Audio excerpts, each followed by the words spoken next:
या उत्कृष्ट आहेत. शुगर कमी करण्यासाठी देखील पानांचा रस घेतात आणि ही जर पानं चावून चावून खाली तर दात घट्ट होतात, मजबूत होतात.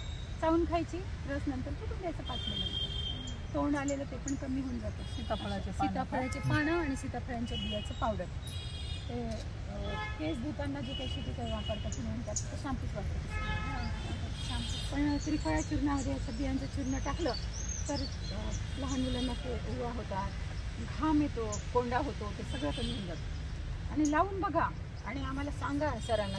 किंवा जनावरांना काही जखम झाल्यानंतर सुद्धा ते सुद्धा चांगलं किडेच होत नाही, कोंडाही कमी होतो. मुलींना झालं होतं ना तर मग ते माहिती होतं मला, मग केलं होतं. आता नाही कोंडावलं. नक्की हो बघा बरं. माझ्याविषयी सीताफळाचं ते माहिती होतं, म्हणजे सासूबाईंनी बियांचं पावडर केलं होतं, कुठून काढलं होतं ते, वाळू घातल्या आधी. कडक असतात त्या थोड्या, अगदी एवढं पाहिजे तसं बारीक नव्हतं झालं, थोडंसं डोकं झालं होतं ना. केमिकल काही नायसिल वगैरे वापरण्यापेक्षा हे खूप चांगलं. आपल्याच वनौषधी आहेत, आपल्या आजी लोकांना जास्त माहित होते आपल्यापेक्षा. ते बोलले होते मग